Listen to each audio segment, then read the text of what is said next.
So he went into a tent and he done one of those like things where you hit it with a hammer and it goes up to the top and makes a ringing noise. And then like he falls into like a hallucination and he sees the guy that you know, and we see him talking to the guy and he's like, "You're alive," and he's like, "Yeah." And then it brings you back into reality and he's in the corner pleasing himself in front of all these people, which results in us going to the next scene and it's his mugshot. So I'm assuming like he got arrested for, you know, and now we're back in the butcher shop. So the butcher guy heard what happened at the fair and he's telling him to like get out of the shop, you can't have him there. This lad's not having any luck whatsoever. Like, did no one think maybe there was something wrong with him mentally?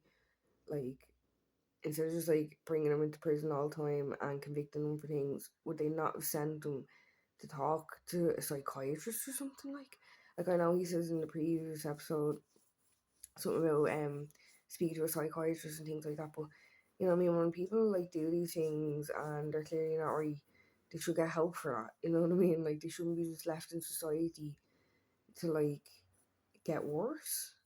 You know what I mean? I don't know. What do you think? So we're after being brought in to a scene where he is getting interviewed for some sort of job, and in the scene they actually tell us why he got discharged from the army, and it was an honourable discharge because he had a drinking problem. Now I'm in the next scene and I'm seeing like he's calling in like a patient, and he's in like what looks like a doctor's robe, and I'm thinking, nah, what? So he's working at a place where people donate their blood, and I should have probably clocked that, but he went back home to his grandmother and they're having dinner and she's saying like how proud she is of him and it's kind of her fault what happened with him getting the misdemeanor because she told him about the beer tent and stuff like that, and he's like, no, it's grand or whatever, and she's like, tell your dad that you got this job, everything's going well, and he's like, no, my dad thinks I'm a whatever, and she's like, alright, fair enough, basically, and he's like, right, I'm gonna go upstairs, and says that he's tired or whatever, and she's just sitting there chuffed with herself, and now he's up in his room and he has like 3 or 4 bags of blood, and I'm sitting there thinking, is he gonna drink it? Is he gonna like bathe in it? Like what is happening?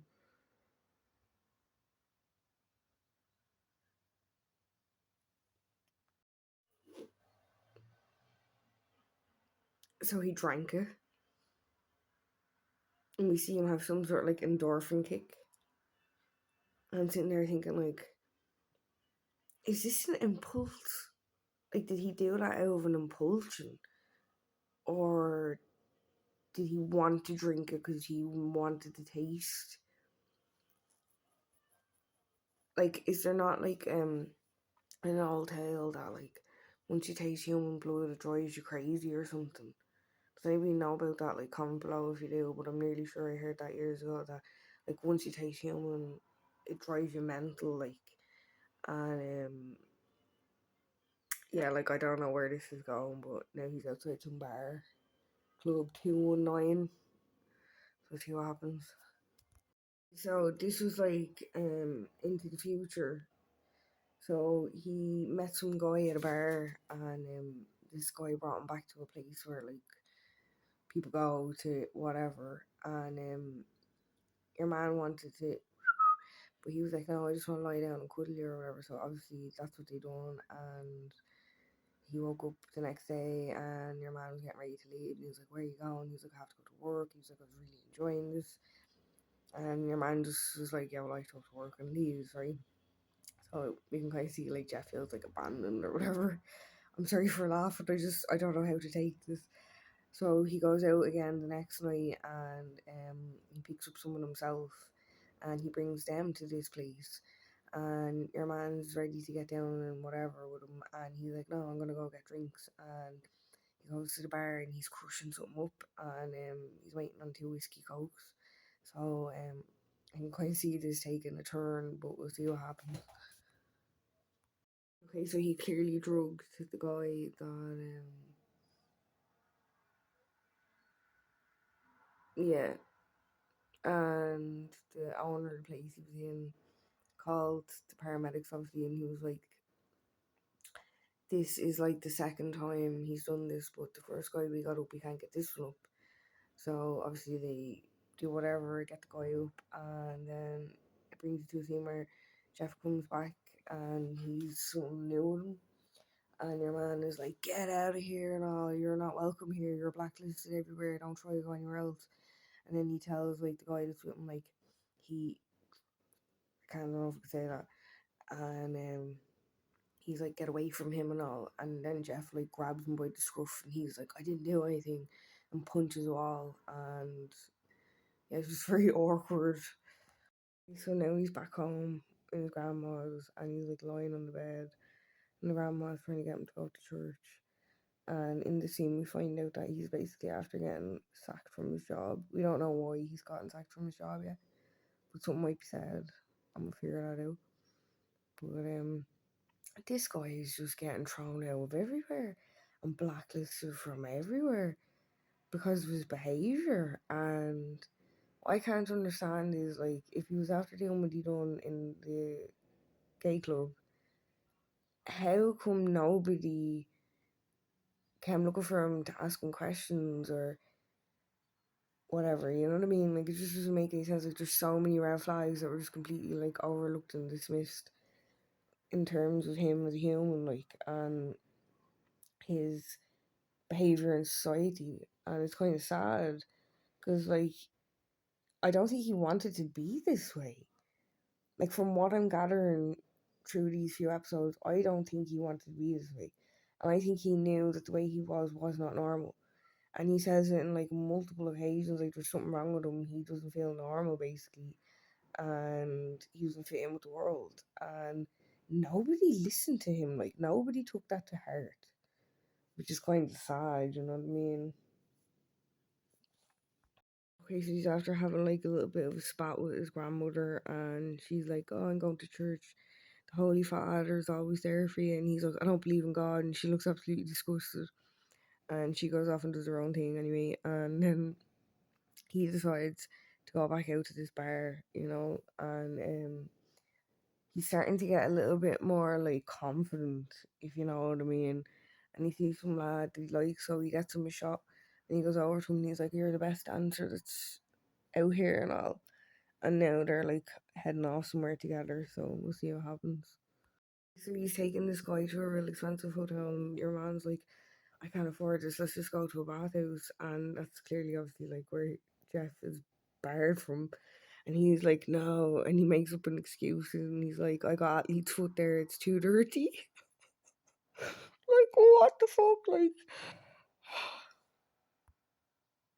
okay, so he tried to put something in your man's drink.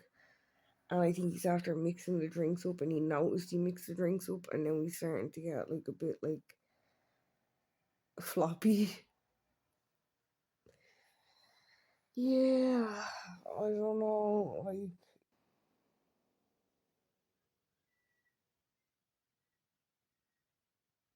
there's a lot of drama in it for like the kind of show that it is. You know what I mean? Like,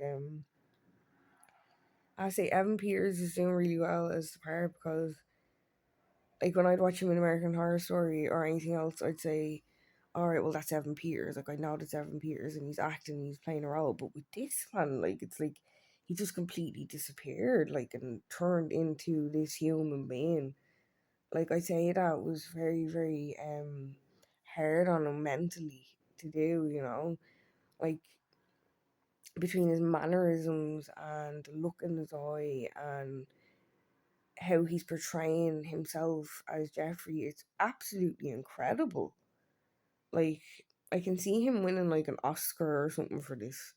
And if he doesn't, that be bad out, man. Like, because I think this might have been one of the most difficult roles that he's ever had to put himself into. And it's kind of nice to see him like branching out from like sci-fi horror and like fictional horror. Like I know it was all like kind of based on true events as well, because obviously it was like parts of American Horror Story were actually based on real events and real life. So obviously like he had somewhere to like take inspiration from. But like this is incredible. So he messed up and he drank the wrong drink and he passed out in the bathroom, but he managed to make another drink for your man and get him to drink that. And now he's after waking up in the most messed up situation possible. Like this does not fail to amaze me. And I think like how's he gonna get out of this? You know what I mean? Like he's in a hotel. It's not easy to like, you know, and he goes and buys a suitcase and puts him in the suitcase and brings him back to his grandmother's house. So I think we know where it's gonna go from here. And there's only like 10 episodes. I guess that's why they rushed through it. But I'm kind of thinking like, why didn't they take it a bit slower? You know what I mean? And ease into it and make it like a too like I don't know. You know what I mean? Like I think they went through it quite quickly. They could have like dragged it out a bit more and got like 2 seasons out of it. I don't know if it's being renewed for another season. I'll check into that now after I finish this episode. But at the minute now, he's in his room. He has your man's head. He's kissing it. It's getting graphic. I'm like, what is going on? Okay, so it ended there.